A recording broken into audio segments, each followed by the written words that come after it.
les amis! Hier, je suis allée à l'église et mon amie m'a promis qu'on jouerait ensemble après la réunion. Mais après la réunion, elle a changé d'idée. Elle voulait plus jouer avec moi, mais elle voulait jouer avec un autre ami. Ça m'a fait beaucoup de peine. Alors, je suis allée dans un coin avec Rikiki et j'ai pleuré. Ma maman est venue me consoler. Puis elle m'a dit que des fois, ça arrive que nos amis tiennent pas leurs promesses. Mais mon papa dans le ciel, lui, tient toujours ses promesses. C'est comme avec Abraham. Dieu lui avait promis qu'il aurait une très grande famille. Mais Abraham n'avait même pas d'enfant. Dieu lui avait dit que sa famille serait aussi grande que tous les grains dans le sable et que toutes les étoiles dans le ciel. Ça, c'est très, très grand. Abraham a toujours continué de croire en la promesse de Dieu. Et plusieurs années plus tard, Dieu lui a donné un fils qui s'appelait Isaac. Ça, c'est vraiment une belle histoire. Dieu a tenu sa promesse envers Abraham. Papa dans le ciel, tu es un papa fidèle et bon. Tu tiens toujours tes promesses. Viens m'aider à ce que moi, je tienne mes promesses quand j'en fais à mes amis. Amen. À bientôt.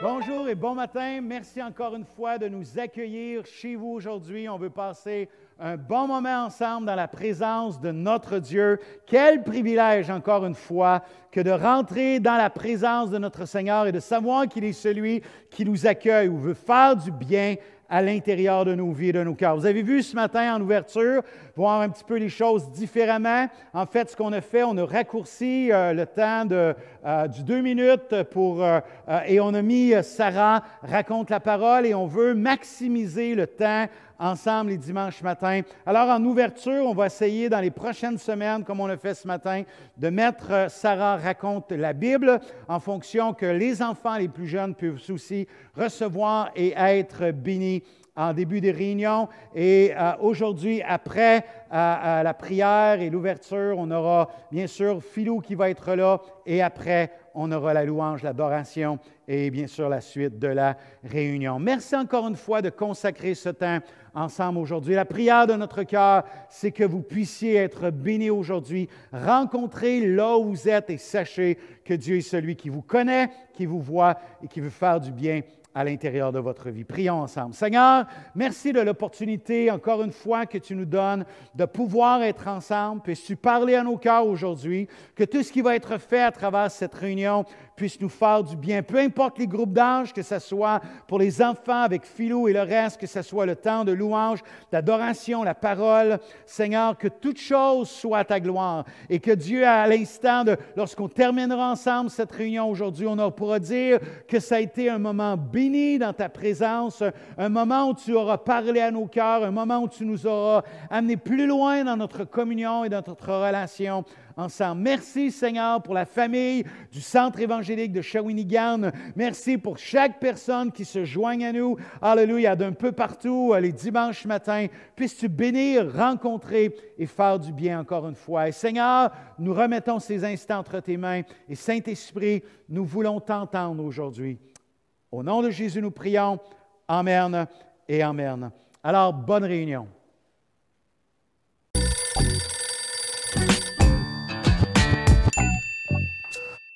Shalom, ici Philou en ligne et cette semaine, nous allons regarder avec Skyler, oui, les poulets. Et aussi, on va regarder l'histoire biblique qui est Paul et un naufrage. Alors, commençons avec Skyler et les poulets. Bonjour, ici Skyler. Aujourd'hui, nous allons regarder un animal que tu as peut-être vu de tes propres yeux, le poulet. Savais-tu qu'il y a plus de poulets dans le monde que toute autre espèce d'oiseau? En fait, il y a environ 25 milliards de poulets dans le monde entier. Puisque tu connais peut-être les poulets, voyons ce que tu ne sais pas à leur sujet. Tout d'abord, ces oiseaux sont omnivores. Ce mot signifie qu'ils mangent à la fois des plantes et de la viande. Leur régime alimentaire peut comprendre des graines, des insectes, mais aussi des petites souris et des lézards. Bien que tu sois habitué à les voir au sol, ils ne sont pas complètement incapables de voler. Certaines sous-espèces peuvent voler pendant quelques secondes pour passer par-dessus une clôture ou dans un arbre. Cette capacité a été utilisée comme un moyen d'échapper rapidement aux prédateurs. Lorsqu'un poulet a besoin de se nettoyer, il prend un bain de poussière. Pour se prendre un bain de poussière, l'animal creuse une petite fosse dans le sol et se roule ou se déplace dans la fosse. Pour les poulets, la poussière les aide à se débarrasser de l'huile contenue dans leurs plumes. Fait amusant, les poulets ont une meilleure vision que les humains. Ils peuvent même voir le lever du soleil 1 heure avant les humains. C'est pourquoi le coq chante si tôt le matin. Une mère poule peut pondre jusqu'à 300 œufs par an. Une poule a même établi un record en pondant 7 œufs en une journée. Il ne faut que 26 heures à une poule pour produire un œuf, soit presque un œuf par journée. La mère prendra grand soin de ses poussins. Elle leur apprendra à trouver de la nourriture et quelle nourriture est bonne à manger. Elle les rassemblera sous son aile pour les protéger. Si elle est seule et qu'elle a peur d'un prédateur, elle s'enfuira. Mais si elle est avec ses poussins et qu'elle a peur pour eux, elle se battra. As-tu déjà eu peur? Y a-t-il eu un moment où tu voulais juste courir te cacher? As-tu déjà voulu qu'une personne forte te protège? La mère poule protège ses poussins si elle sent qu'ils sont en danger. Les humains ont Dieu pour les protéger. La Bible dit « Il te couvrira de ses plumes, et tu trouveras un refuge sous ses ailes. Sa fidélité est un bouclier et une cuirasse. » On dirait une poule envers ses poussins.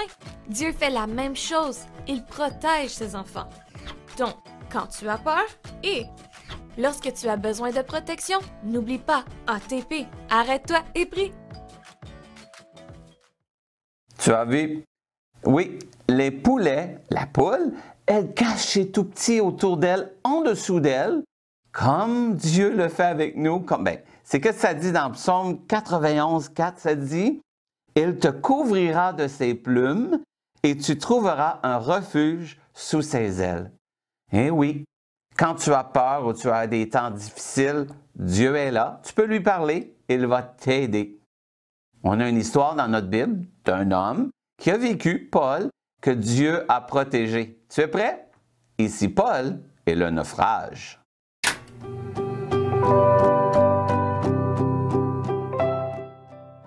Voici l'histoire vraie d'un homme qui a fait naufrage. Paul alla être jugé à Rome devant César. Il fit ses adieux à ses amis. Paul fut arrêté par les Romains et accusé de causer des ennuis parce qu'il était chrétien. Il fit appel pour que son affaire soit entendue à Rome. Il était donc escorté et gardé par des soldats romains. Une fois le navire mis en route, le vent se mit à souffler fortement, obligeant le capitaine à changer de cap. Au port de Myra, ils montèrent à bord d'un navire égyptien en direction de l'Italie. Après plusieurs jours de navigation difficile, Beauport en Crète apparut enfin. Ils naviguèrent jusqu'à l'abri de Beauport, accostèrent et s'y reposèrent pendant plusieurs jours. Comme Beauport était un port exposé, donc un mauvais endroit pour passer l'hiver, la plupart des membres de l'équipage recommandèrent d'essayer de faire le tour de la côte jusqu'à Phoenix pour y passer l'hiver. Paul déclara « Je crois que des problèmes nous attendent si nous continuons. » Mais ils ne l'écoutèrent pas. Juste à ce moment, un vent léger commença à souffler du sud. Alors, ils levèrent l'ancre et naviguèrent le long de la côte. Mais un vent violent de la force d'un typhon, connu sous le nom d'Euraquilon, entraîna le navire en mer. Ils essayèrent de revenir sur la côte, mais n'y arrivèrent pas. Alors, ils abandonnèrent et laissèrent le bateau s'en aller à la dérive. Ils naviguèrent au-dessous d'une petite île appelée Clauda. Ils hissèrent à bord le canot de sauvetage qui était remorqué derrière eux. Ils attachèrent le bateau avec des cordes pour renforcer la coque. Craignant d'être poussés vers le sable mouvant de la côte africaine, ils abaissèrent les huniers et furent poussés par le vent. Le lendemain, alors que la mer s'élevait, l'équipage commença à jeter la cargaison par-dessus bord. Le jour suivant, ils jetèrent le matériel de pêche et tout ce qu'ils pouvaient trouver. La terrible tempête fit rage sans relâche pendant plusieurs jours jusqu'à ce que tout espoir disparaisse. Enfin, Paul réunit l'équipage et dit « Messieurs, vous auriez dû m'écouter. Vous auriez évité toutes ces blessures et ces pertes. » Mais réjouissez-vous, un ange m'a rendu visite hier soir et m'a dit qu'aucun d'entre nous ne perdrait la vie, même si le navire coulait. Dieu m'a dit, n'aie pas peur, Paul, car tu seras jugé devant César. De plus, Dieu a répondu à mes prières et sauvera la vie de tous ceux qui naviguent avec toi. Alors courage, car je crois en Dieu, nous ferons naufrage sur une île. La tempête souffla jusqu'à ce que le navire soit proche de la terre ferme. L'équipage fit des sondages et l'eau devenait moins profonde.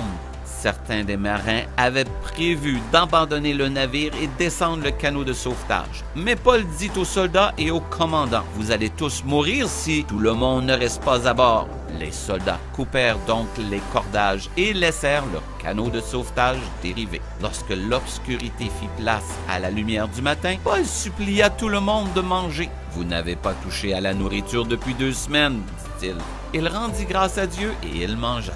Il les rassura. Pas un seul d'entre vous ne périra. Le bateau heurta par la suite un banc de sable et s'échoua. La proue du navire se bloqua rapidement et les vagues commencèrent à la briser. Julius voulait épargner Paul. Alors il ordonna à tous ceux qui savaient nager de sauter par-dessus bord et de se diriger vers la terre ferme et aux autres de s'accrocher aux planches et aux débris du navire en perdition. Les 276 personnes à bord arrivèrent à terre en toute sécurité, comme Dieu l'avait promis. Tu peux lire l'histoire originale dans ta Bible. Bye bye!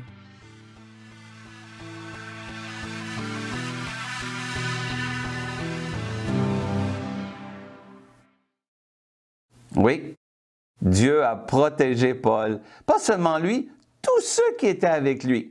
Le bateau n'a pas été protégé, mais sa vie a été protégée et celle de ceux qui étaient avec lui. Oui, c'est ce que Dieu fait. Il nous couvre. Il peut nous aider, nous donner des stratégies comment être capable. Alors, tu veux voir la mission de la semaine? Ça va t'aider. Avec tes parents, tu parles de ce qui te fait peur. Ensuite, dans ta Bible, avec tes parents, tu trouves des versets qui te montrent comment Dieu est là pour te protéger. Et ensuite, ATP, arrête-toi et prie. C'est simple. 1, tu parles avec tes parents de ce qui te fait peur. 2, trouve des versets dans la Bible qui te montrent comment Dieu te protège. Et ensuite, ATP, arrête-toi et prie. Bonne mission! Pas compliqué. Avec tes parents, tu parles de ce qui te fait peur ou des choses que tu as besoin de protection. Et ensuite, on trouve des versets dans la Bible, comme Psaume 91:4, et on les lit. Et après ça, ATP, on s'arrête et on prie. Arrête-toi et prie, et Dieu va t'aider. Oui, il va t'aider. Est-ce que tu veux célébrer et chanter comment Dieu nous protège? Oui, faisons-le ensemble. Et ici Philou en ligne qui te dit Shalom!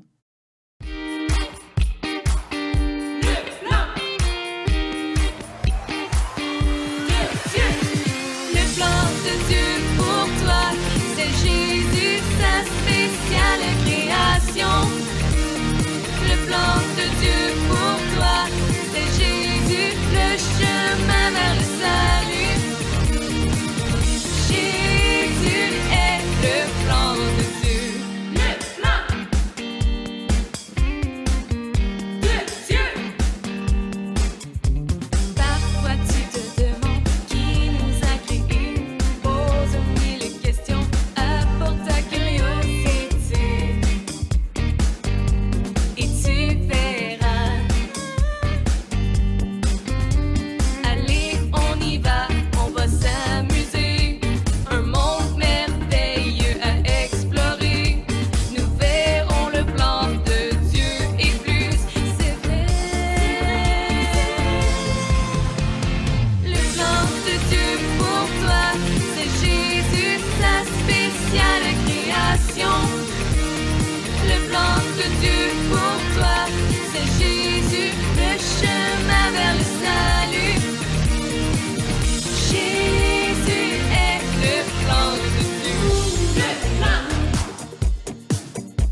Bonjour tout le monde, c'est un super privilège d'être avec vous en ce moment. On a eu quelques petits problèmes techniques, mais on est super contents.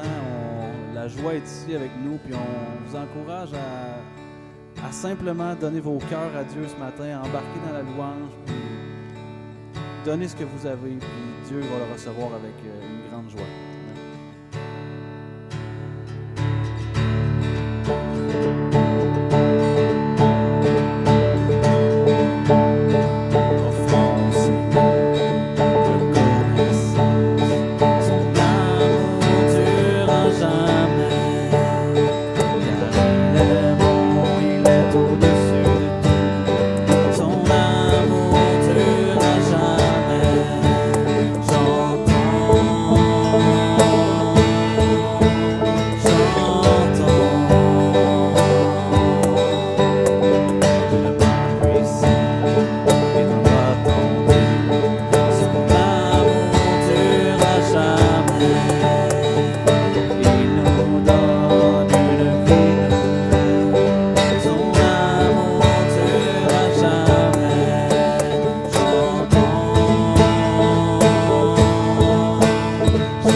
prier devant toi, Père éternel.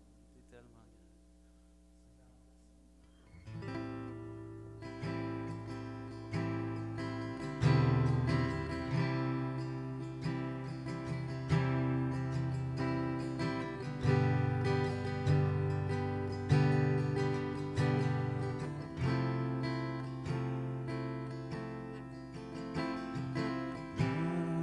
Voici à genoux devant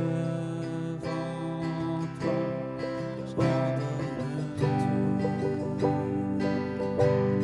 j'abandonne tout, mon seul désir, alors que tu m'attires, c'est d'être avec toi. C'est d'être avec toi. Je m'abandonne, je m'abandonne.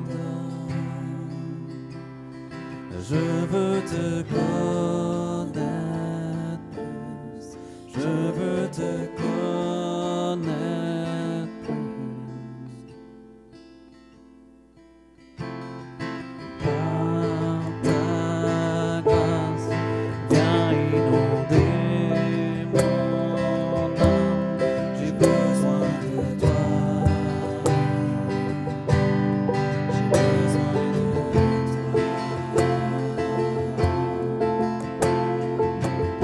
Pas ouvert, tu entends ma prière.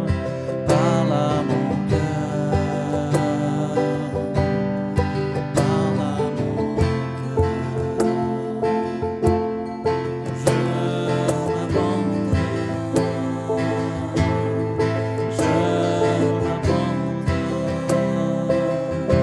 Je veux te connaître plus, je veux te connaître plus.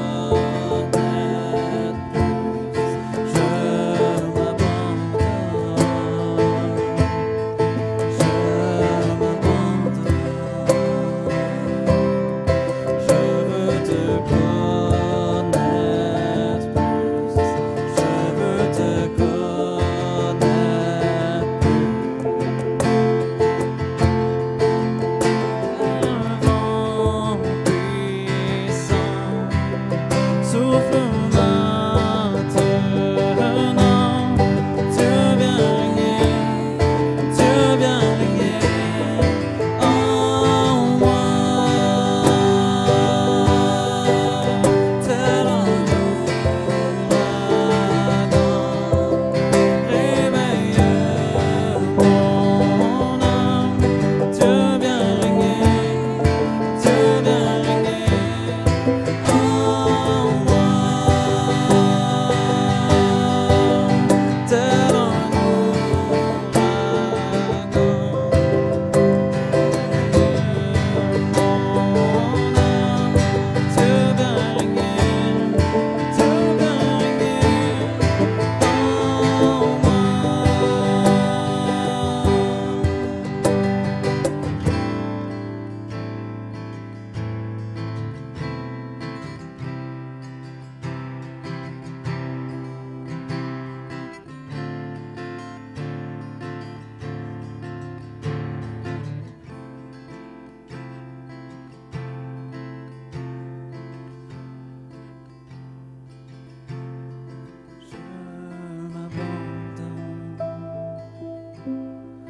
Je m'abandonne, je veux te connaître plus, je veux te connaître plus. Je m'abandonne, je m'abandonne. Je veux te connaître plus, je veux te connaître plus. Je m'abandonne.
notre louange, tu nous donnes la vie.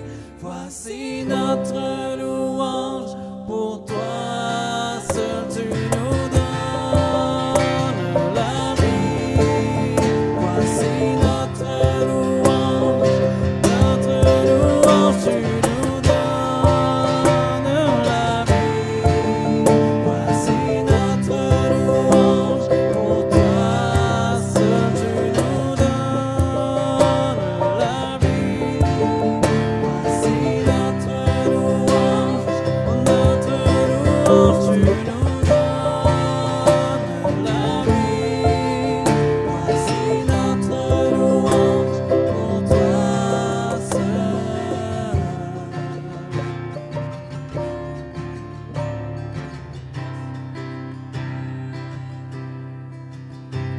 Et toute la terre louera ton nom, nos cœurs s'écrient, tous chanteront Dieu, tu es grand. Toute la terre louera ton nom, nos cœurs s'écrient, tous chanteront Dieu, tu es grand.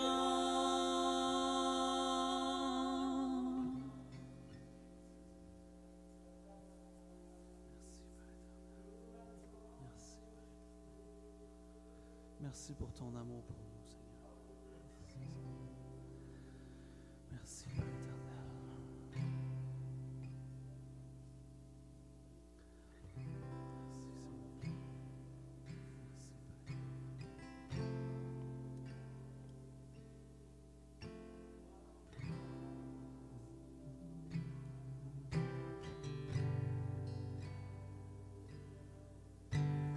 Ton sang si précieux m'a pardonné.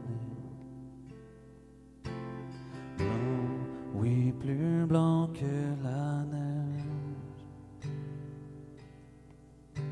Tu fais battre en retraite mon péché, ma honte. Et par cette alliance, tu me restaures. Donc je me lève pour t'adorer, ma vie épargnée par ta bonté. C'est ton saint nom qui m'a franchi. Grâce à toi, Jésus, mon cœur est pur. Affermis mon cœur dans ta présence. Rends-moi la joie de ton salut. Attire-moi près de toi, sanctifie ma vie. Ton esprit fait toutes choses nouvelles. Je me lève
soleil s'est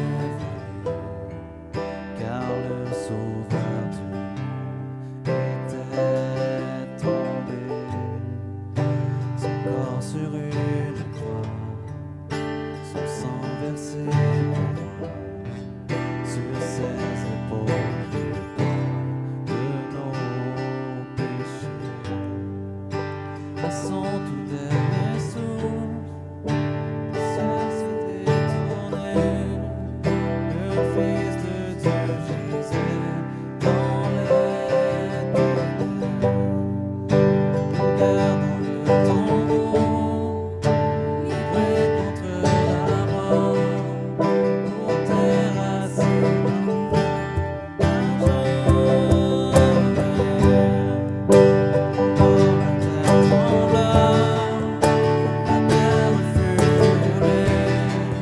l'amour parfait n'a pu être vaincu.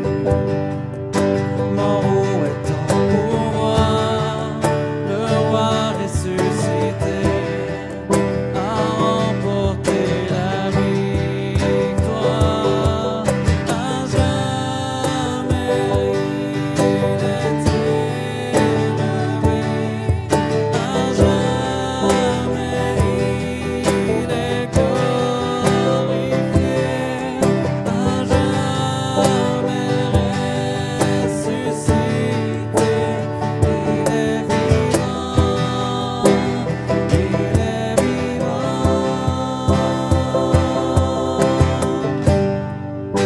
Alors la terre trembla, la pierre fut roulée, l'amour parfait n'a pu être vaincu. Oh, où est ton pouvoir? Le roi ressuscité a remporté la victoire. À jamais il est élevé. À jamais il est glorifié. À jamais ressuscité. Il est vivant. Il est vivant.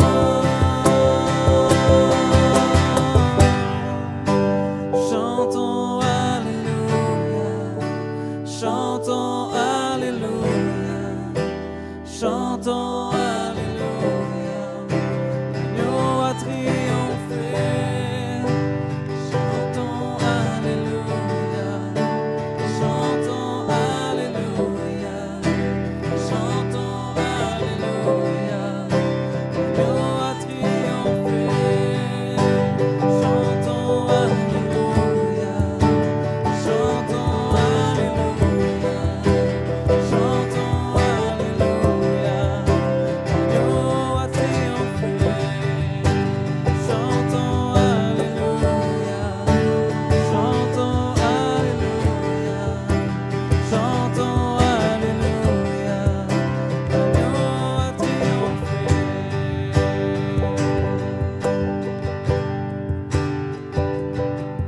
À jamais il est élevé. À jamais il est glorifié.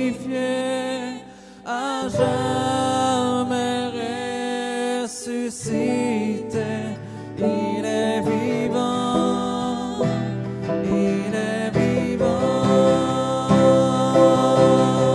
À jamais il est élevé.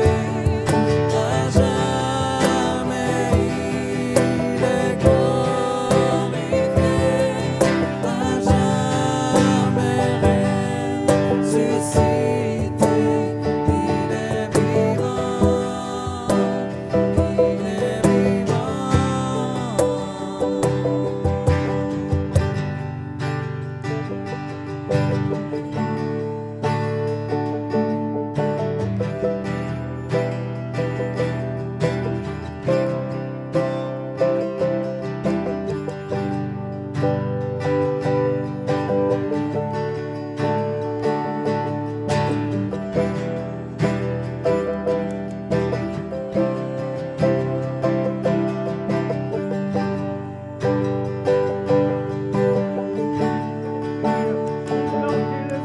Alléluia. Nous reconnaissons ta majesté. Tu as vaincu la mort. Jésus, alléluia. Et ce matin, on te rend honneur. On te rend louange et gloire, notre majesté. Nous te rendons honneur. Alléluia. Oh, alléluia. Élevons-le ce matin. Rendons-lui l'honneur et la louange. Alléluia, oh Jésus. Chantons alléluia. Chantons alléluia. Nous a triomphé. Chantons alléluia. Chantons alléluia. Chantons alléluia. Chantons alléluia. Nous a triomphé. Chantons alléluia. Chantons alléluia. Chantons alléluia. Nous a triomphé. Seigneur, nous te rendons gloire. Chantons-le encore une fois. Alléluia, déclarant combien le roi des rois a triomphé. Il est vainqueur. Alléluia.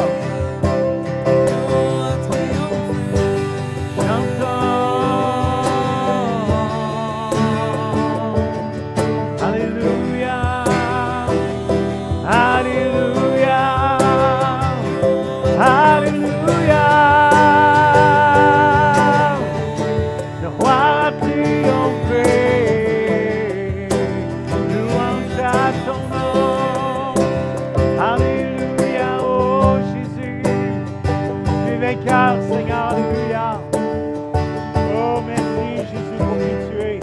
Ta fidélité, ta grâce. Alléluia. Personne n'est semblable à toi. Personne n'est comparable à toi. Tu es vainqueur.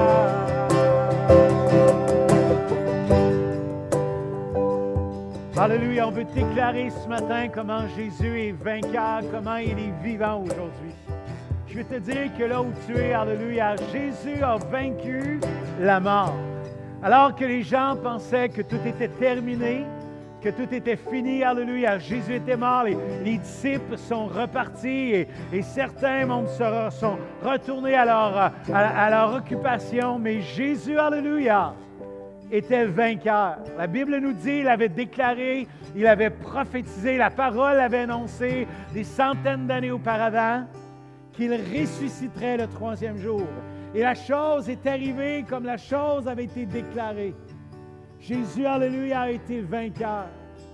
Alléluia, il a apparu à ses disciples, des gens qui étaient là, et il a démontré sa gloire. Même Thomas doutait de tout le fait que Jésus était vainqueur, qu'il était ressuscité. Mais pourtant, Jésus, alléluia, lui a démontré comment il était vainqueur, comment il était vivant, comment il avait vaincu la mort. Et ce matin, peut-être que tu es comme Thomas à l'intérieur de ta vie. Peut-être de la misère à croire que Dieu peut le faire à l'intérieur de ta vie. Alléluia, permets, aie la foi, crois que Jésus est celui qui est mort à la croix, qu'il a vaincu, alléluia, et que s'il a vaincu la mort, il peut aussi être vainqueur à l'intérieur de ta vie. Alléluia, ce matin, Seigneur, nous le déclarons. Je te prie pour chaque personne qui, à l'intérieur de leur vie, présentement ont besoin de voir que tu es le Dieu qui est vainqueur. Celui, alléluia, qui peut accomplir toutes choses, que peu importe les situations, Seigneur. Tu es le Dieu qui peut montrer le prodige, le miracle. Seigneur, qu'il y ait la grâce, alléluia, d'une foi fortifiée à l'intérieur de la vie des gens qui entendent ce matin, des situations particulières à l'intérieur de leur vie. Je prie, Seigneur, que là où ils sont, à l'intérieur de leur vie, Seigneur, il y ait cette foi qui grandit, Seigneur, qui grandit à l'intérieur de leur cœur. Seigneur, nous voulons remettre toutes choses entre tes mains. Nous voulons faire, Jésus, de nos vies ce que tu as fait toi-même de la tienne, alors que tu étais, Seigneur, sur le point de mourir sur la croix. Tu as déclaré, Jésus, entre tes mains, Père, je remets mon esprit.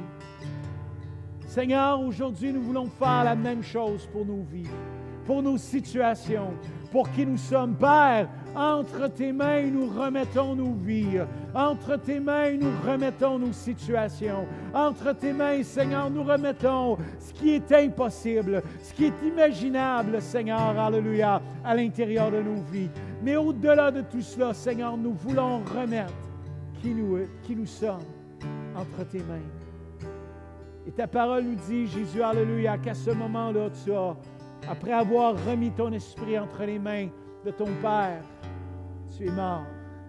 Et Jésus, alléluia, cela a donné place à la possibilité de la résurrection. A donné place, alléluia, à la résurrection, Seigneur, alléluia, que la parole avait déclarée. Et Seigneur, lorsque nous remettons toutes choses entre tes mains, alléluia, c'est à ce moment-là, ô Dieu, que le miracle peut prendre place, que le prodige peut prendre place. Et Seigneur, notre foi et notre confiance est en toi. Jésus, nous remettons toutes choses entre tes mains. Alléluia. Amen. Et amen.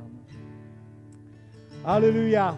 Sachons aujourd'hui que Dieu est un Dieu qui est fidèle. Je vais t'encourager. Peut-être qu'il y a des choses dans ta vie. Remets-le entre les mains du Seigneur. Remets entre les mains de Dieu. Alléluia. Et c'est à ce moment-là que Dieu peut accomplir ce que jamais même tu aurais peut-être imaginé ou pensé. Alléluia. Toujours les Zooms à l'intérieur des mardis matin pour la prière, c'est à 9h30. Les mercredis soirs, on a toujours les études qui sont là, c'est à 19h. Alors, il y a l'étude sur les armes du croyant, du chrétien et découvrir ses dons d'opération. Alors, si vous êtes inscrit, n'oubliez pas de vous joindre. C'est toujours à 19h et le jeudi soir à 19h aussi, il y a les groupes Connexion Études qui est fondement de la foi. Alors, ça vous donne l'opportunité de pouvoir être là pour ceux qui sont inscrits et je sais que vous êtes bénis à travers toutes les séries d'études. N'oubliez pas que vendredi, pour la jeunesse, les 15 à 25 ans, il y a à 19h30 le Facebook Live plus le Zoom qui est là. C'est pour vous, la jeunesse. C'est une belle façon de pouvoir recevoir. Alors, allez sur le Facebook Génération Antidote et vous allez être bénis les vendredis soirs. Pour ceux qui l'aimeraient, on aimerait commander un livre pour ceux qui le veulent. On veut donner l'opportunité. Ce livre-là s'appelle, comme pour titre, « Fait pour vivre ». C'est écrit par le docteur Paul Sabat. C'est un plaidoyer en ce qui concerne les soins palliatifs, en fait, en faveur des soins palliatifs et en opposition à l'aide médicale à mourir. Alors, c'est toute l'importance et ça amène tous les principes bibliques sur des choses aussi, vraiment des fondements solides. Alors, si vous aimeriez avoir ce livre, je sais que c'est très maintenant dans les années, dans les temps dans lesquels nous sommes. Alors, si vous aimeriez lire quelque chose qui est vraiment d'actualité pour le temps dans lequel on est avec tous les soins palliatifs et l'opposition dans ce cas-là de l'aide médicale à mourir, de bien comprendre tous ces processus-là, c'est au coût de 19,55 $. Alors, vous pouvez envoyer un courriel à Pasteur Félix. Voici le courriel, c'est fbelil@ce-shawinigan.org et demandez de pouvoir avoir le livre et vous allez pouvoir, on va vous réserver quand tout cela va arriver, on va pouvoir vous contacter. Samedi le 13 au matin à 10h, on va avoir ce qu'on appelle une connexion couple. Ça va être par Zoom. Alors, on veut vous encourager d'être là, d'être là, les couples même. On va essayer de voir pour comment on peut faire toutes les choses, mais on veut faire des tirages aussi. Et le thème de ce matin-là, c'est connexion couple. Et on va parler justement de la connexion, de l'importance de la connexion, les fondements solides de la connexion. Alors, les couples, on veut vous encourager de pouvoir être là.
matin, on veut commencer une série de 2 prédications qui va être cette semaine et la semaine prochaine. Et j'aurais dans tout ce qu'on est en train de vivre présentement à l'intérieur de notre société, de toutes les situations qui prennent place, j'aimerais vous poser une certaine question aujourd'hui. Alléluia. Et si quelqu'un serait là, ou si plutôt vous seriez là devant moi, que je vous poserais une question qui serait celle-ci: comment vas-tu? Et en fait, j'aimerais te poser cette question-là, là où tu es ce matin. Comment vas-tu? Des fois, on donne l'impression que tout va bien à l'intérieur de nos vies, que tout semble être OK, tout semble être correct. Mais la réalité, c'est que des fois, à l'intérieur de nos vies, on ne va pas si bien que ça. Peut-être que dans toutes les situations présentes, il y a intérieurement des choses que ça nous amène à vivre, des situations particulières à vivre. Et la deuxième chose que j'aimerais te dire, et ça va être le titre qui est pour nous cette semaine et la semaine prochaine, c'est « Prends soin de toi ». Prends soin de toi. Et je crois qu'il est important de prendre soin de nous-mêmes. C'est bien que des gens puissent prendre soin de nous, c'est bien que des gens puissent veiller sur nos vies. Il est nécessaire, on a besoin de cela, je vais en parler un peu plus tard aujourd'hui. Mais en même temps, nous avons une responsabilité de veiller sur nous dans nos vies quotidiennes, de veiller sur nous dans nos temps de solitude, de veiller sur nous et de prendre soin de qui on est. Nous sommes de bonnes personnes et Dieu nous appelle à prendre soin de nous. J'aimerais te dire comment tu as une valeur. Tu es quelqu'un qui est important à l'intérieur de ta vie. Lorsque je parle de prendre soin de toi, je ne veux pas seulement parler du point de vue, et ce matin, je veux plutôt m'adresser, non pas d'abord et avant tout du point de vue physique, mais je veux parler de notre vie intérieure, de ce qui se prend place dans nos pensées, de ce qui prend place à l'intérieur de nos cœurs et de nos vies. Lorsqu'on pense et qu'on sait à des gens qui vont assurer certaines parties de leur vie, je pense à cet homme en 1949, Fred Astaire, qui a assuré ses jambes pour 214 000 $. Ou encore une autre personne qui a aussi assuré ses jambes pour plus de 159 900 000 $. Ou quelqu'un qui a assuré son sourire pour 32 600 000. Ou encore, quelqu'un qui a assuré son visage pour plus de 5 millions de $. Ou encore, quelqu'un qui a assuré sa langue pour plus de 1 million de $. Ou encore, cet homme qui a assuré ses mains pour plus de 2 300 000 $. Ou encore, cet homme, et là, je me suis aperçu lorsque j'ai lu ça, que je n'avais pas investi les bons endroits, je n'avais pas assuré les bonnes choses. En fait, cet homme est celui qui a assuré ses cheveux pour plus de 1 400 000 $. Lorsqu'on regarde toute l'importance de comment ces gens ont assuré certaines parties de leur corps. Mais pourtant, l'important, alléluia, et probablement, bien sûr, ces gens-là gagnaient leur vie avec certaines choses, bien sûr, de tout cela, mais juste pour bien comprendre, est-ce que la chose la plus importante à l'intérieur de notre vie n'est pas notre cœur, n'est pas nos pensées, n'est pas notre âme, à l'intérieur de nos vies? En fait, aucune assurance n'a la valeur, ou vous ne pourriez pas assurer d'aucune valeur qui vous êtes, ou encore, tout ce que vous pourriez, peu importe le montant d'argent pour lequel vous pourriez vous assurer personnellement, cela n'aurait pas la valeur de qui vous êtes. On peut bien sûr assurer certains membres de notre corps, mais la valeur de l'être humain est beaucoup plus grande que tout ce qu'on pourrait imaginer ou même penser. Alors, ce matin, j'aimerais te poser la question: comment vas-tu? Et de l'importance de prendre soin de qui tu es parce que tu as une valeur. La Bible nous donne de voir, par exemple, en Jean chapitre 3, le verset 16, Dieu nous dit, c'est un texte qu'on connaît bien, qu'on connaît par cœur pour plusieurs personnes. Ça dit que Dieu nous a tellement aimés qu'il a donné son Fils Dieu avait tellement d'amour, notre valeur était tellement grande que Dieu le Père a donné son Fils pour chacun d'entre nous. Ou encore, on peut penser dans le texte des Psaumes, chapitre 139, le verset 14, le psalmiste va dire ceci, « Je te loue de ce que je suis une créature si merveilleuse. » Et le mot ici, dans la pensée d'une créature merveilleuse, c'est l'idée d'une créature distincte.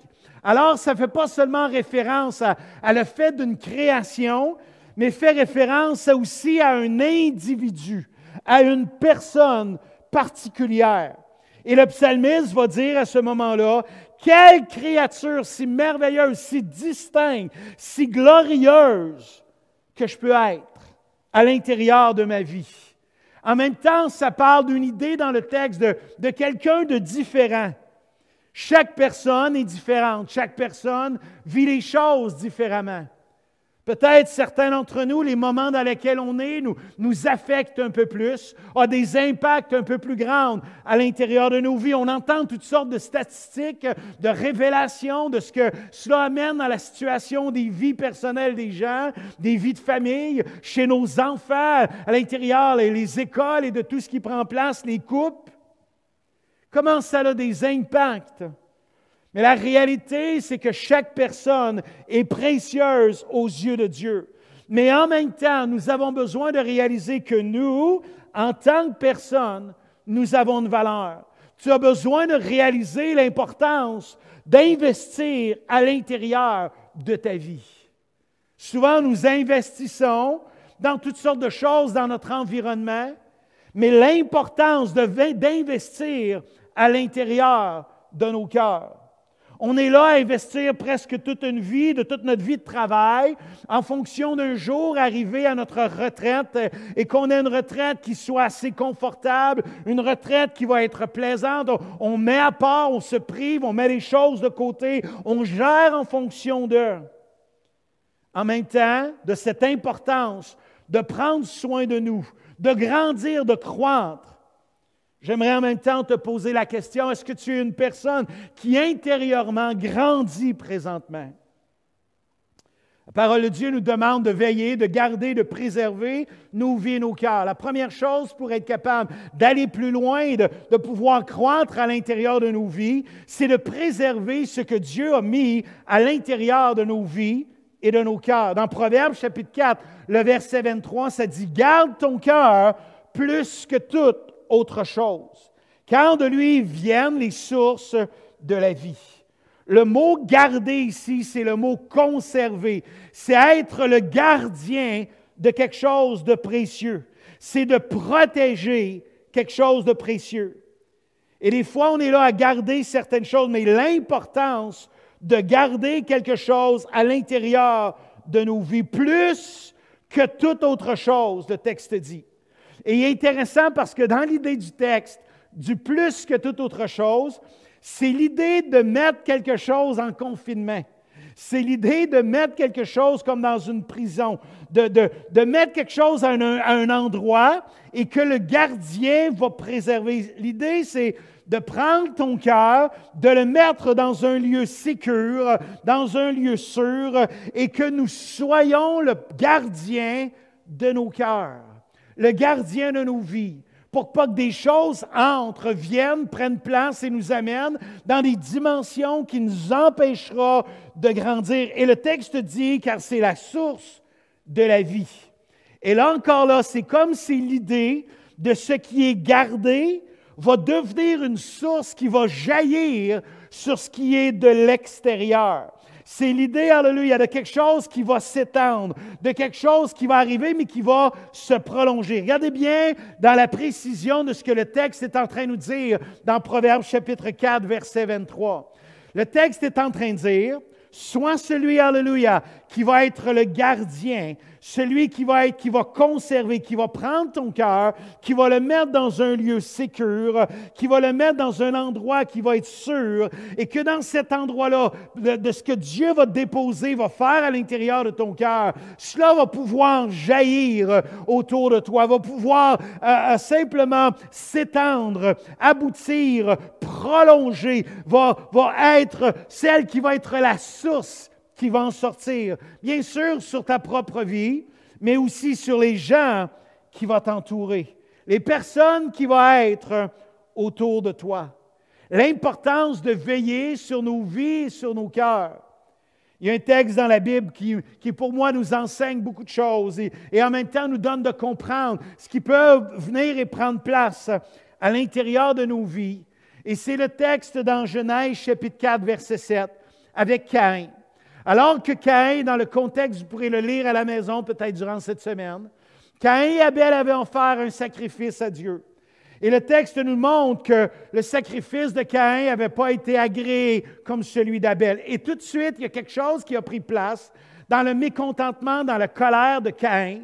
Et ce qui a pris place à l'intérieur de son cœur, Dieu va dire, alléluia, qu'il y a quelque chose qui est en train de prendre place dans la vie de Caïn.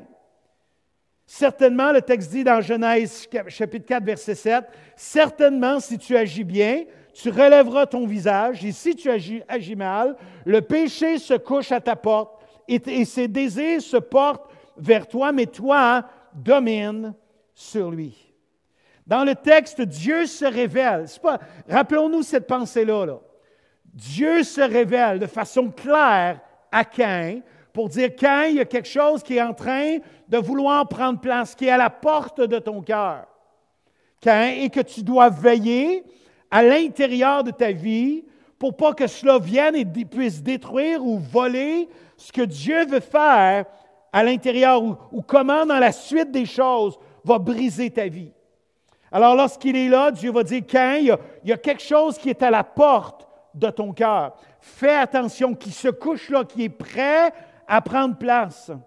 Et le verset 8 dit ceci, « Cependant, Caïn adressa la parole à son frère Abel, mais comme il était dans les champs, Caïn se jeta sur son frère Abel et le tua. » Ce qui a pris place, qui était à la porte du cœur de Caïn, et celle qui l'a amené à poser un geste, alléluia, jusqu'à la mort de son propre frère. La voix qui parle à cet homme, c'est Dieu. Alors, j'aimerais nous dire ceci, qu'il y a dans ce texte-là quelque chose qui nous apprend une vérité tellement importante. Souvent, nous mettons la faute plutôt sur l'orateur ou la personne de ce qui nous dit quelque chose, disant que ce n'est pas bien dit, ce n'est pas bien fait et tout ça. Et on passe au côté de la réalité de ce qui est à la porte de nos cœurs. Ça ne peut pas être plus important, dit par quelqu'un de plus important que Dieu.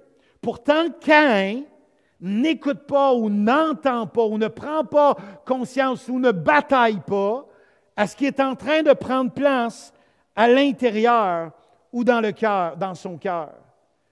J'aimerais nous dire qu'est-ce qui est couché à la porte de notre cœur aujourd'hui. Qu'est-ce qui aujourd'hui dans nos situations de vie est là, alléluia, et prend place à l'intérieur de nos vies, de nos cœurs, que l'on a besoin de veiller. Dieu va parler à Caïn comme quelqu'un qui doit dominer. Le texte dit, le péché se couche à ta porte. Aujourd'hui, on entend peu parler dans notre société de péché. Pourtant, la parole, la Bible déclare. Et bien sûr, ici, il y avait un péché qui se couchait à la porte de Caïn. Et Dieu va dire, domine, laisse pas ce péché-là saisir ta vie, Caïn. Laisse pas ce péché-là t'amener dans des dimensions sur un chemin qui va te détruire. En fait, Dieu savait que c'était pour amener une suite, qui était pour amener la vie de cet homme dans la tristesse et dans sa perte. Et Dieu, à l'intérieur de nos vies, veut nous préserver, nous garder. J'aimerais nous encourager de veiller sur nos vies, de ne pas laisser le péché se coucher à la porte de notre cœur, de veiller, alléluia, sur qui on est. Et s'il y a des choses à laquelle le Saint-Esprit parle à nos cœurs, s'il y a des choses que Dieu adresse de péché à l'intérieur de nos vies, Ayons l'audace, ayons le courage d'adresser ces choses. Ayons le courage de vouloir faire ce que Dieu voulait que Caïn puisse faire, de dominer. Alléluia, d'agir, de faire la bonne chose. Domine sur ce qui prend place. Bien sûr, Dieu était pour être avec Caïn. Dieu, alléluia, était celui qui était pour rendre Caïn capable de dominer. Mais Caïn a laissé ce qui a pris place dans son cœur, l'amener dans une action. On doit faire et réaliser que ce qui se couche là et qui prend place, souvent nous amènera dans des dimensions, dans des actions à l'intérieur de nos vies ou avec des personnes qui nous entourent. Que ce soit la jalousie, que ce soit l'amertume, que ce soit la colère, que ce soit autre chose, que nous permettons d'entrer à l'intérieur de nos vies ou de se coucher à la porte de notre cœur un jour ou l'autre.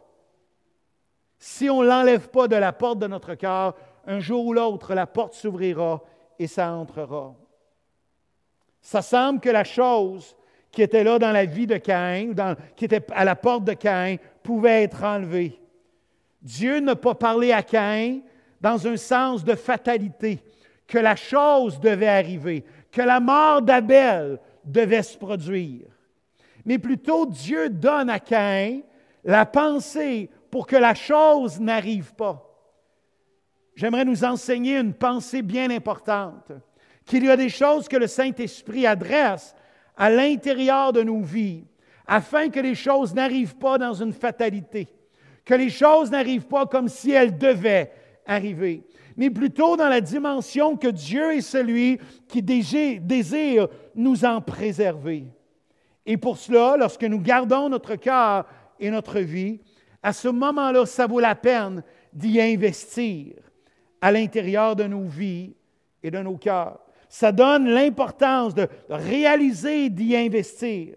Dans 1 Timothée, chapitre 4, le verset 7, Paul va parler à Timothée comme quelqu'un qui est, dans la Bible, Paul va parler à Timothée comme un fils, comme quelqu'un qui va veiller sur Timothée, comme quelqu'un qui va être une certaine autorité dans la vie de Timothée. Et Paul va dire à Timothée au verset 7, « Repousse les contes profanes et absurdes, exerce-toi à la piété. » Et là, le mot piété, alléluia, ça signifie exerce-toi à honorer Dieu. Exerce ton cœur, ton âme, alléluia, tes pensées à glorifier Dieu, alléluia. La piété qui est là, qui se manifeste, dans laquelle Paul va demander à s'exercer, va amener à manifester des gestes qui vont démontrer la gloire de Dieu à l'intérieur de sa vie. Il dit, rejette, repousse certaines choses, n'accepte pas, tiens-toi loin de cela et exerce-toi à la piété. Et là, il dit ceci, car l'exercice corporel est utile à peu de choses. Alors, des fois, les gens ont pris ce texte-là pour dire que ça ne valait pas la peine de faire de l'exercice. Le texte dit, n'est pas en train de dire que l'on ne doit pas faire de l'exercice, mais plutôt est en train de remettre le contexte dans l'importance des choses. Que l'on peut être en forme de santé, mais notre cœur à l'intérieur peut être mauvais, parce que des choses y sont entrées. Et d'avoir l'importance d'avoir une santé à l'intérieur de nos cœurs qui est saine, qui est juste à l'intérieur de nos vies. C'est dit, tandis que la piété est utile à tout, ayant la promesse de la vie présente et celle qui est à venir. Le texte amène quelque chose de tellement important dans le texte. C'est dit que cet exercice-là de prendre soin, de veiller, d'exercer la piété à l'intérieur de notre vie, ça aura un impact maintenant, ça dit, dans la vie présente sur cette terre, mais aussi, alléluia, dans celle qui est à venir, c'est-à-dire pour l'éternité. Alors, c'est là la différence de ce qui est en train de mettre l'apôtre avec l'exercice sur cette terre corporelle qui a des bienfaits, qui est nécessaire. On doit prendre, la Bible dit qu'on est le temple du Saint-Esprit, on doit prendre soin de nous, de ce corps, mais bien sûr de réaliser cependant toute l'importance de la vie extérieure, et Dieu remet en position les choses de cette importance-là, que la vie intérieure, que la piété, celle qui honore Dieu, a un impact dans la vie présente, mais celle aussi qui est à venir. On a besoin, ce matin, on peut se poser la question, mais comment je peux faire pour amener à croître ma vie intérieurement? Qu'est-ce que je peux faire pour grandir, que je sois un homme, une femme, dans la croissance à l'intérieur de ma vie? J'aimerais dire ceci, alléluia, fais de la croissance un moyen de grandir et non pas un moyen pour devenir meilleur. La croissance est un moyen pour grandir et non pour devenir meilleur. Vous savez ceci, si on fait les choses seulement pour devenir meilleur. Et la réalité, c'est que c'est vrai que si on grandit, on va devenir meilleur. Mais ce n'est pas nécessairement toujours en devenant ou en pensant qu'on est meilleur que nécessairement on a grandi. Alors, il est important de réaliser que le but, c'est de grandir. Grandir dans ce que Dieu nous donne de grandir. Parce que si on veut être, qu'on est dans le meilleur, souvent le danger, c'est qu'on devienne dans la compétition et dans la comparaison. Ah, il est donc meilleur que moi, puis il est donc plus grand que moi, puis c'est quelqu'un de beaucoup plus mature que moi, puis que les autres, puis que de tout ça. Et on tombe dans la comparaison. La Bible nous enseigne d'apprendre les uns des autres, mais ne pas tomber dans la compétition les uns avec les autres. Lorsqu'on regarde, alléluia, on apprend, on va lire, et la croissance va prendre place à l'intérieur. Ce qui est super important, c'est de grandir, de croître, d'aller dans la croissance, de se dépasser nous-mêmes à l'intérieur de nos vies. Vous savez, chose pour bien paraître. Faisons les choses pour grandir. N'étudie pas la parole pour mieux paraître, pour être capable de mieux dire les choses, pour avoir l'air plus spirituel.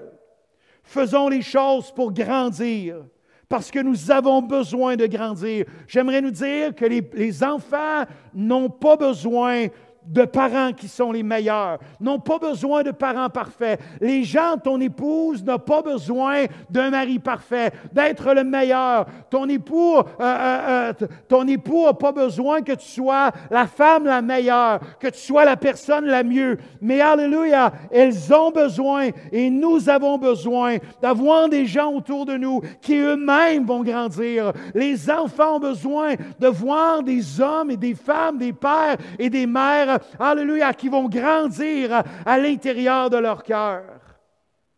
Alors, la première façon de grandir, c'est fais-le pour grandir. Ne fais-le pas pour être le meilleur. Sois vrai à l'intérieur de ta croissance. Autre chose qui est important pour grandir, c'est que la croissance, nous avons besoin de prendre conscience que la croissance ne se fait pas toute seule. La croissance personnelle ne se fait pas de façon automatique. Des fois, on a pensé que dans nos vies, parce que nos enfants grandissent comme... Ils n'ont pas besoin nécessairement de faire grand-chose, mais ils grandissent et bon, à 6 mois puis à 2 ans, la croissance était là. Et des fois, on pense que rendu à l'âge adulte, la croissance va se faire de façon toute seule. Mais la réalité, alléluia, c'est que la croissance va se faire de façon en étant intentionnelle, en faisant les choses. J'aimerais vous poser une petite devinette que j'ai lue il n'y a pas tellement longtemps. Et la petite devinette, c'était un père qui posait cette devinette-là à son fils. Et la devinette était celle-ci. Et répondez là où vous êtes. 5 petites grenouilles sont assises sur un rondin. 4 décident de sauter. Combien en reste-t-il sur le rondin?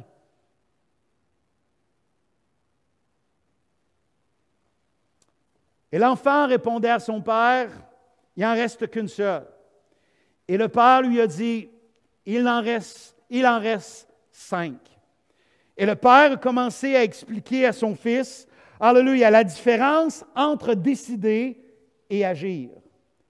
Qu'il est possible de décider quelque chose et de ne pas le faire. Et bien sûr, j'ai lu ça dans un livre de John Maxwell. Donc son père lui donnait cette devinette-là. La loi de l'intentionnalité décroissante dit ceci.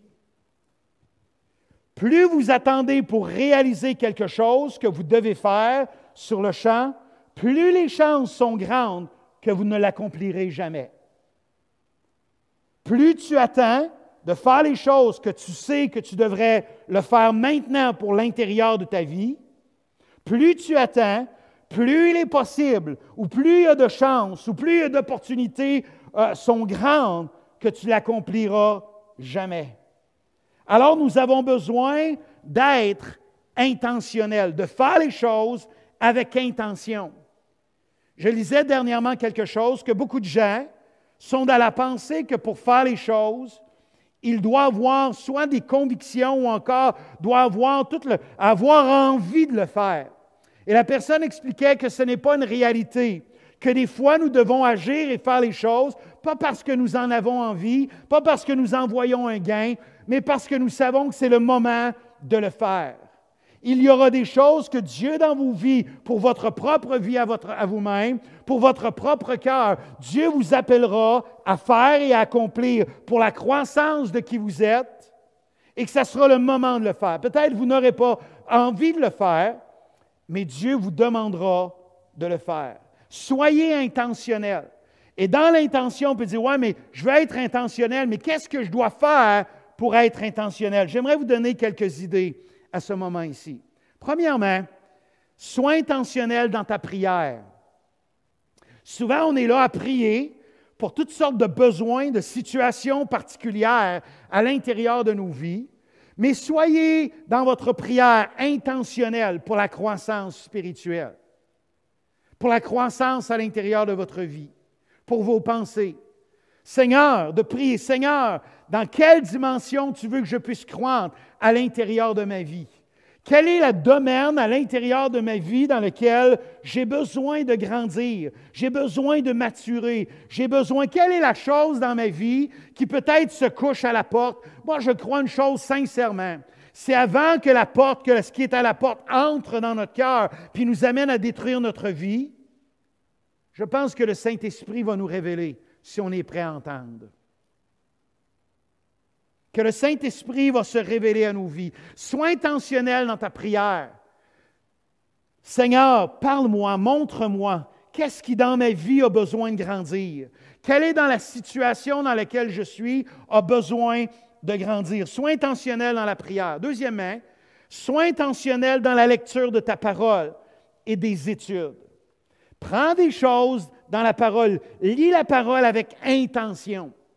Si par exemple, alléluia, des fois on est là et c'est correct de lire la parole de Dieu dans la suite des choses, mais je dois vous avouer ceci, des fois, j'aime prendre la parole et d'arrêter pour un moment, pour un instant, pour peut-être une semaine, pour 2 semaines, de lire ma Bible dans la continuité. Mais il y a quelque chose qui m'a frappé dans un texte qui, je crois, Dieu veut parler à mon cœur, Dieu veut m'amener une pensée, une croissance, veut se révéler à moi. Et je vais arrêter ma lecture suivie pour ces moments-là, pour peut-être une semaine ou 2, comme j'ai dit, et je vais commencer à approfondir dans la parole, à rechercher d'autres textes, d'autres situations, à me poser certaines questions par rapport à ce texte-là, par rapport à la pensée que le Saint-Esprit a révélée alors que la parole s'est rendue vivante à l'intérieur. J'ai commencé à prier. Saint-Esprit, qu'est-ce que tu veux me dire à travers ce texte-là? Qu'est-ce que tu veux me donner à grandir à travers ce texte-là? Soyez intentionnels dans votre lecture de la parole et même dans des études de la parole. Des fois, on lit la Bible, mais quelle est la dernière fois où tu as fait une étude pour ta vie sur un sujet? Sur quelque chose, de faire une étude pour ta vie à toi-même, pour quelque chose pour laquelle un jour ton enfant te dira « Pourquoi, papa? » Puis que tu auras besoin de répondre quelque chose qui, dans ton cœur, Dieu t'a parlé à travers la parole de Dieu, une vérité de la parole. Troisièmement, dans l'intention, lisez des livres qui vous aideront à grandir. J'aimerais ouvrir une porte ici à l'intérieur de nos vies. Souvent, on est dirigé vers une certaine sorte de livre.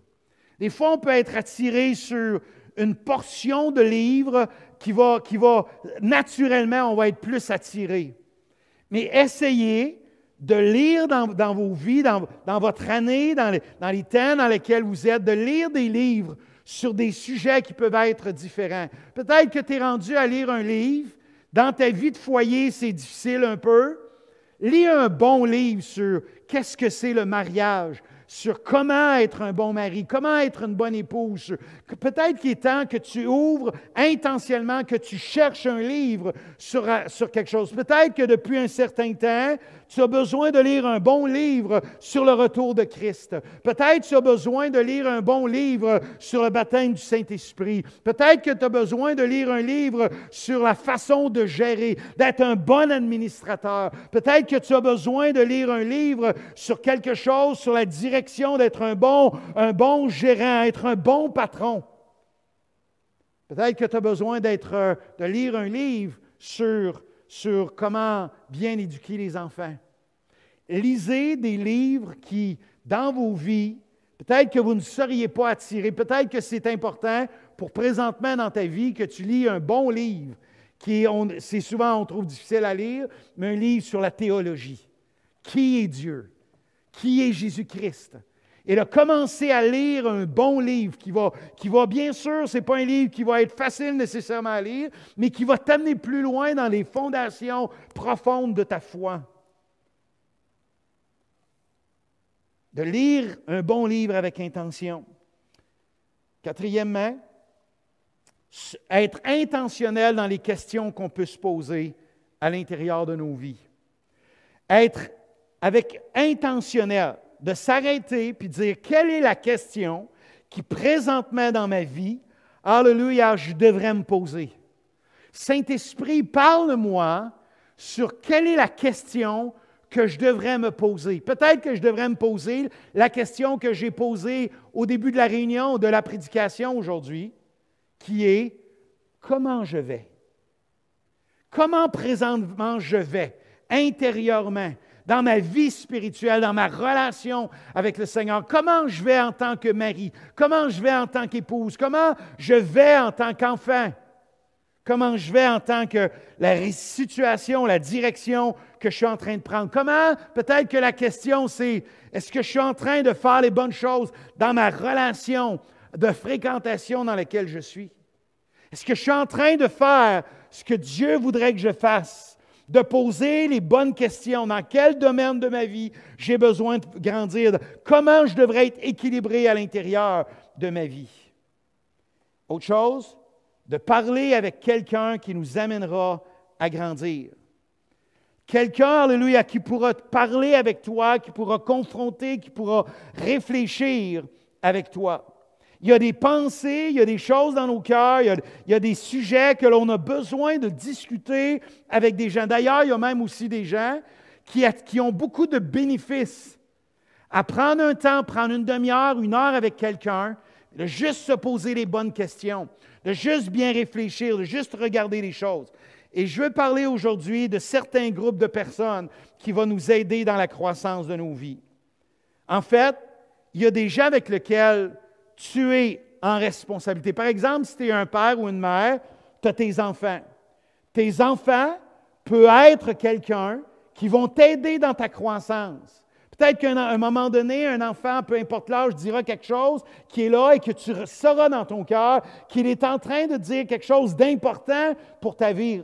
Ça peut être un employeur, ça peut être quelqu'un, c'est des gens où tu peux être un employeur où ton employé va dire quelque chose qui va t'amener plus loin à l'intérieur de ta vie.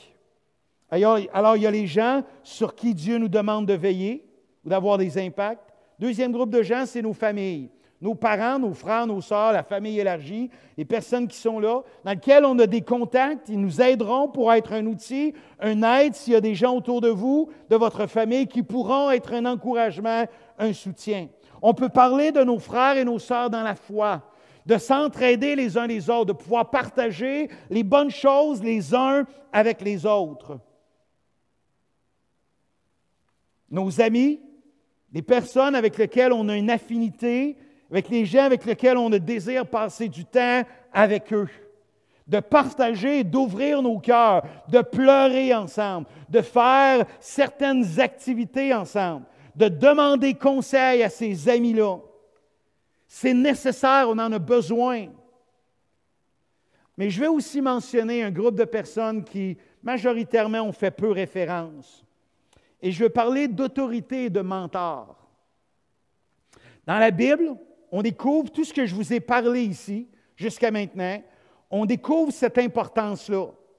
Je pourrais vous sortir maintes et maintes textes qu'on retrouve, les gens avec lesquels on a des responsabilités, les gens de la famille, nos frères, nos sœurs dans la foi, des amis, mais aussi des autorités et des mentors. Quelqu'un avec lequel je vais aller voir, je vais ouvrir ma vie, je vais ouvrir mon cœur.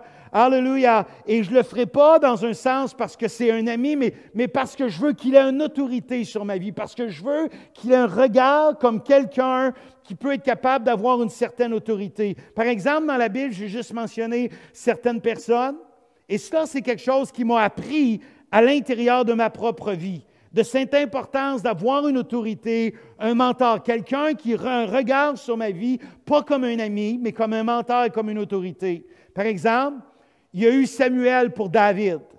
David était celui, alléluia, qui permettait à Samuel d'avoir cette autorité sur sa vie. On peut parler de Moïse pour Josué. On peut parler de Paul, l'autorité qu'il avait comme un mentor, comme un père, mais une autorité sur la vie de Tite et Timothée. On pourrait parler de Jésus sur la vie de Pierre et des autres disciples. On pourrait parler de Mardoché pour Esther. On pourrait parler d'Élie pour Élisée.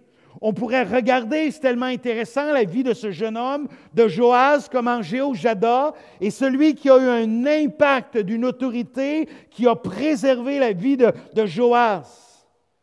Et de réaliser cela. Des fois, on est là à reconnaître et de vouloir, bien sûr, c'est nécessaire, les amis, les familles, mais de permettre à une autorité, un mentor, quelqu'un à lequel je vais pouvoir aller voir et dire, écoute, je viens te voir comme une autorité, comme quelqu'un, je veux te permettre d'entrer dans ma vie, je veux te permettre d'avoir un regard sur ma vie, en tant que père, en tant que mère, en tant que personne, en tant que chrétien, en tant que... Alors, demandez à Dieu, soyez intentionnels dans votre redevabilité. Soyez intentionnels avec les gens que Dieu vous demande autour de vous, que des gens qui vont vous amener à grandir, à croître à l'intérieur de vos vies. Ou encore, je vais vous parler, alléluia, et je vais terminer avec cette pensée-là bientôt, qui est des gens qui peuvent être une aide médicale à l'intérieur de nos vies. Un médecin. Quelqu'un qui a une aide médicale dans des moments de nos vies où on a besoin, ou des situations particulières, où on a besoin que Dieu, alléluia, peut-être nous parle, mais en même temps, on aura besoin d'avoir une aide médicale. Quelqu'un qui est là, qui a une capacité pour recevoir de ces gens-là. Des services sociaux, des personnes ils peuvent être autour de nous pour être de bons conseils, nous aider. Des fois, ça peut ne pas marcher avec un. Peut-être que vous êtes allé voir quelqu'un qui était dans les choses médicales, ça n'a pas bien fonctionné. Ne perdez pas courage, trouvez quelqu'un d'autre. Mais ça ne veut pas dire que parce que ça n'a pas fonctionné une fois, que ça ne pourra pas fonctionner une autre fois. Soyez sages, bien sûr, bibliques, mais en même temps, réalisez que Dieu a mis des gens autour de nous. Peut-être vous êtes dans un moment présentement de votre vie où vous n'allez pas bien, peut-être même des idées noires sont là. Je vais vous encourager, ne restez pas seul. Contactez quelqu'un. Contactez si vous n'avez pas des gens autour de vous, s'il y a des gens, il y a des possibilités à l'Église, mais si vous écoutez aujourd'hui puis que contactez des gens dans les services sociaux ou autres, médicalement, mais ne restez pas seul. Des gens peuvent être là pour vous aider. Des gens peuvent prier peut-être même avec vous. Des gens dans le monde, dans la société dans laquelle on est, afin que l'on ne soit pas seul. Vous savez, ça ne sera pas toujours facile, mais on peut aller plus loin. Je vais terminer ce matin avec la pensée qui est celle-ci que j'ai trouvée dans un livre. Alléluia, c'est cette diapositive-là, qui est 15 lois inestimables de la croissance. Et c'est par le livre de John Maxwell. Et il dit ceci, il amène 2 colonnes qui amènent ceci, qui amènent la pensée de ce qui est inconditionnel, ou plutôt intentionnel et accidentel. Par exemple, il dit ceci, que la croissance accidentelle est basée sur on prévoit de commencer demain. La croissance intentionnelle, c'est on insiste pour prendre des mesures aujourd'hui même.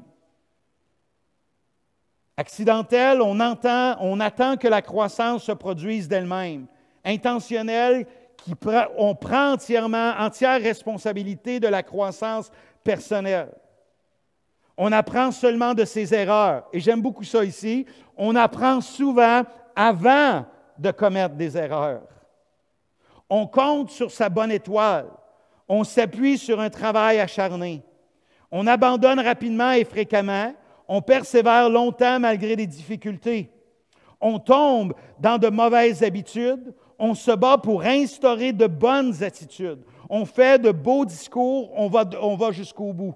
On joue la sécurité. On prend des risques. On pense à la manière d'une victime. On pense comme un disciple. On s'appuie sur le talent. On compte sur le caractère. On cesse d'apprendre après l'obtention du diplôme. On ne cesse jamais de croître.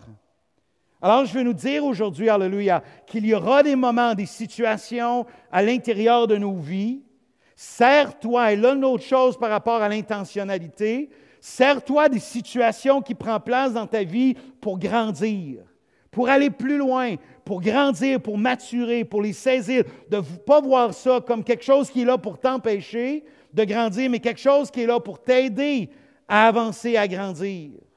Une situation, quelque chose que quelqu'un a fait à ton égard. Alors, lorsqu'on regarde ces 2 colonnes, on comprend de l'importance de la croissance. La semaine prochaine, je vais parler, alléluia, de ce que ça va rapporter à l'intérieur, le gain de la croissance continuelle à l'intérieur de nos vies. Je vais inviter les musiciens à venir à cet instant et j'aimerais juste qu'on puisse prier ensemble pour terminer. On ne chantera pas quelque chose, mais juste jouer quelque chose. Ce matin, alléluia, peut-être le dernier chant joué doucement de ce matin. J'aimerais prier avec vous aujourd'hui. Peut-être êtes-vous dans un moment, et j'aimerais revenir à la question qui vous a été posée au début de la réunion. Comment vas-tu aujourd'hui? Si je serais là devant toi et on serait assis ensemble et que je te poserais la question, comment vas-tu aujourd'hui? Quelle serait ta réponse? Et je veux te dire à cet instant, alléluia, que c'est important que tu puisses grandir, de prendre soin de toi, qu'il est important de prendre soin de qui tu es à l'intérieur de ta vie. De veiller sur qui tu es, alléluia. De ne pas laisser entrer quelque chose dans ton cœur. Ta vie en vaut la peine. Au-delà, ta valeur n'est pas d'abord et avant tout, la valeur n'est pas démontrée par toutes les capacités, mais d'abord et avant tout, la valeur est dans ce que tu es en tant que personne. Alors que les musiciens vont juste jouer doucement à cet instant. Alléluia. Il n'y a aucun argent qui peut assurer, aucune valeur qui peut assurer qui tu es. Mais tu as besoin de prendre soin de toi. Et ce matin, alléluia, sois celui qui réalise la valeur de qui tu es. Préserve ton cœur. Peut-être tu réalises aujourd'hui qu'il y a des choses qui sont couchées à la porte de ton cœur, que le Saint-Esprit a parlé à ta vie. Peut-être que ce matin, alléluia, tu as besoin d'investir en toi. Peut-être que ça fait un bout de temps que tu as investi dans la vie de plein d'autres, mais tu as oublié d'investir dans ta propre vie. De réaliser l'importance, de choisir la bonne part comme Marthe a choisi.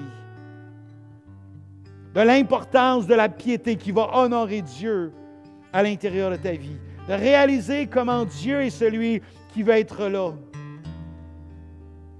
Tu n'as pas besoin d'être le meilleur. Enlève la pression aujourd'hui d'être le meilleur, d'être mieux que les autres, de bien paraître devant tout le monde. Mais sois celui qui choisit de grandir.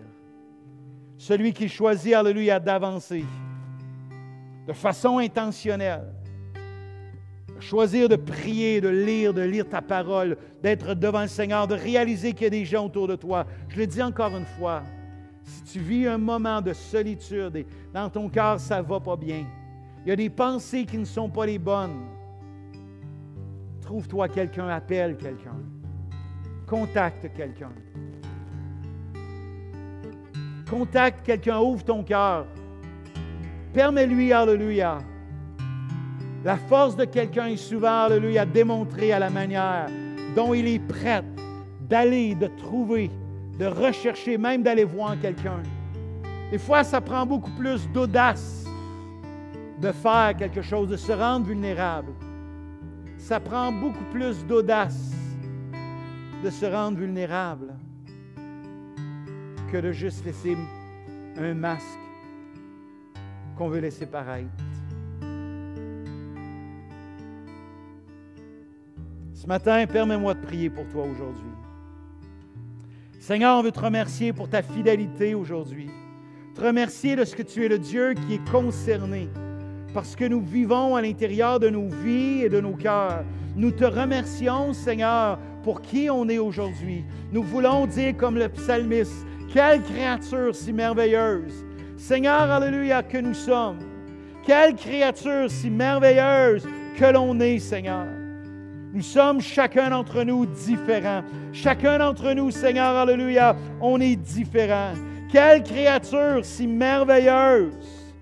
Alléluia, si distincte que nous sommes. Que Dieu, chaque créature choisie de ta part, voulue de ta part, Seigneur. Et ce matin, nous voulons déclarer comment tu es un grand roi, comment tu es un grand Seigneur, comment tu es un grand Dieu. Merci aujourd'hui, qui que nous soyons là où tu es.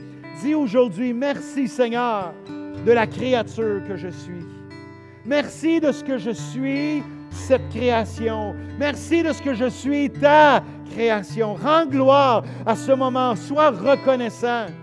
Non pas à la lumière de tout ce que tu voudrais être, de ce que tu voudrais comparer avec d'autres, mais de reconnaître, alléluia, que tu es la créature de Dieu, que Dieu a voulu que tu sois sur cette terre.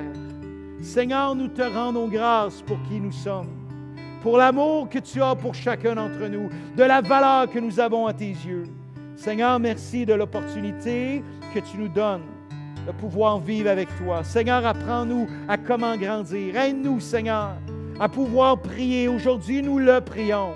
Seigneur, apprends-nous à comment grandir. Montre-nous comment grandir. Seigneur, parle-nous sur des dimensions dans nos vies dans lesquelles on a besoin de grandir. Seigneur, apprends-nous comment garder nos cœurs. Que Dieu, s'il y a des choses à la porte de nos vies et de nos cœurs, qu'elles soient chassées au nom de Jésus. Seigneur, que nous puissions dominer comme il a été demandé à Caïn de le faire. Et Seigneur, que tu puisses nous aider à vivre pour toi et à marcher pour toi. Seigneur, alléluia, apprends-nous à comment grandir. Que ta parole parle à nos cœurs. Nous élève, Seigneur, à l'intérieur de nos vies. Nous élève à l'intérieur de nos cœurs. Seigneur, dans une croissance. Que l'on soit une bénédiction par notre croissance, par notre changement autour de nous. Bien sûr, merci, Seigneur, pour les talents que tu as donnés à chacun d'entre nous. Et Seigneur, donne-nous d'être une bénédiction dans notre famille, dans notre entourage, à travers la croissance que tu nous appelles. Parle-nous, Seigneur. Révèle-toi à nos vies, à nos cœurs. Et Seigneur, donne-nous de réaliser que la croissance de nos vies, elle a besoin d'être intentionnelle. Rappelle-nous, Seigneur, dans nos vies, l'importance, alléluia, d'avoir cette pensée constante. Non pas comme un poids, mais comme un privilège de grandir. Seigneur, non pas, on ne veut pas grandir avec un poids, avec une culpabilité, une condamnation, mais nous voulons grandir avec joie, avec bonheur. Nous voulons aller de l'avant, Seigneur, avec bonheur. Alors, Seigneur, merci de nous garder. Merci de prendre soin de nous. Alors, Seigneur, nous recommandons nos vies entre tes mains cette semaine. Que ta grâce soit pour chacun et chacune d'entre nous. Dieu, veille sur nous durant cette semaine. Je le prie au nom de Jésus-Christ de Nazareth. Amen et amen. Vous savez, l'une des plus grandes bénédictions que nous pouvons avoir, c'est de grandir.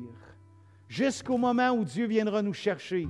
La croissance n'est pas une question d'âge. C'est une question de cœur, de vie. Pour que l'on ait la riche bénédiction pour chaque personne, c'est de pouvoir grandir. Alors, on veut vous remercier d'avoir été là avec nous ce matin. Que Dieu vous bénisse abondamment. Nous vous souhaitons une bonne semaine. Soyez là durant cette semaine, dans les études de 2 semaines. Soyez bénis. Et encore une fois, sachez que l'on prie pour vous. Merci à toute l'équipe qui ont fait la louange ce matin. Vous les voyez là avec moi. Alléluia. Merci pour qui ils sont. Merci pour leur travail. Merci pour ceux qui sont à l'arrière, au son. Merci de tout rendre les choses possibles ensemble, afin de pouvoir vous bénir, de pouvoir vous faire du bien. Alors, soyez bénis. Nous vous aimons et bonne semaine.